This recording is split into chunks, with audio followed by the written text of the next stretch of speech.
All right, guys. So far, we discussed the problem of indirection, which is referring to data variables in the tidyverse environment, right? There is a problem. The usual way to refer to input um, input variables, the information that we collected from the user, which is input dollar sign input ID, doesn't work, right? So we discussed the solution in the case of data masking functions like filter, like statics function from Ch12.3.2 package, right? And also we looked at a solution when we're using tidy selection functions such as select. Now, what if you want to do both, right?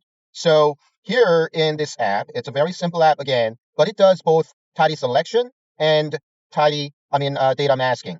So an app here, right, does this operation counting number of unique values by a number of variables. So if you look at the code here, it has group by, which is tidy selection function, and it also has a summarize, which is data masking function, right? So in other words, with the summarize function, it selects. So we have an n function here. It counts a number of unique values or unique number of rows by certain variables that user selects, right? So group by is again tidy selection part. Summarize here is data masking part, right? So here all of we're mapping this wrapping this input dollar sign variables input ID with all of function. That's the tidy selection solution, right? And also we wrap the whole thing with a cross function for data masking part, right?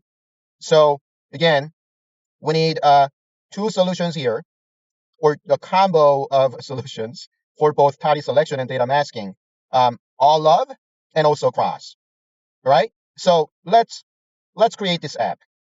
Again, this app allows the user to select group variables and then count number of unique values, right? And the data that we're using is empty cars.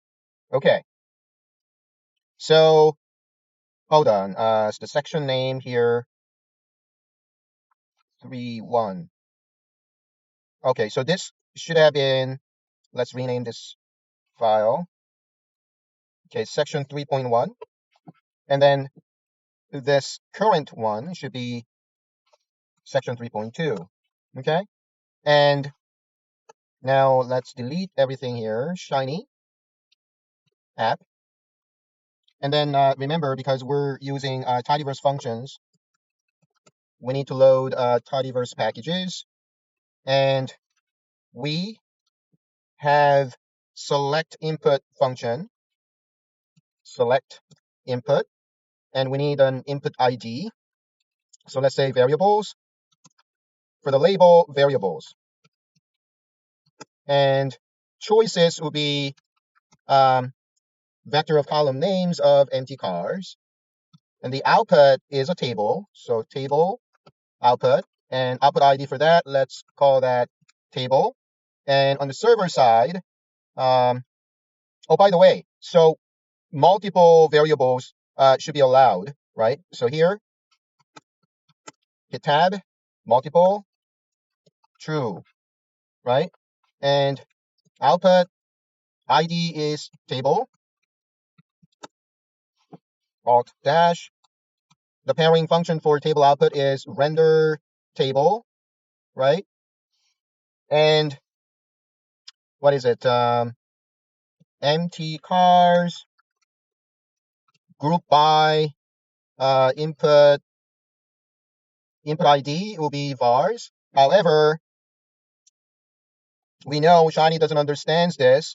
So for tidy selection, we need all of.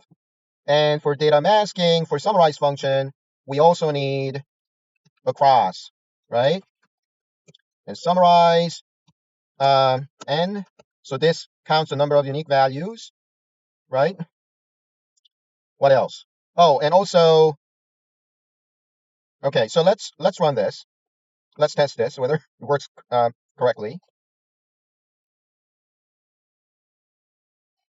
Okay, so it's giving me 32, right? But we want the Shiny app to hold off until user makes a selection here, right? So let's say cylinder and what else? Something simple, AM, right?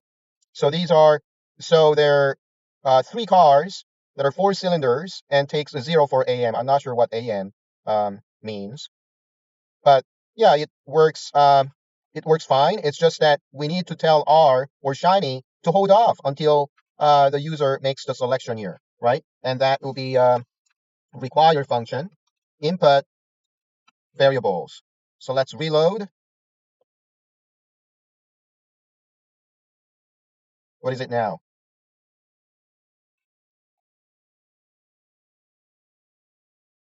Oh, I see. So I forgot to put the curly bracket here. So if we are running uh, more than a single line of code, um, then we need to put curly bracket, right? And let's run app again. All right, and then select, say, cylinder and AM. There you go, right? And um, again, it doesn't do app doesn't do anything until user makes a selection, right? Like that. Okay, wonderful. I'll see you in the next video.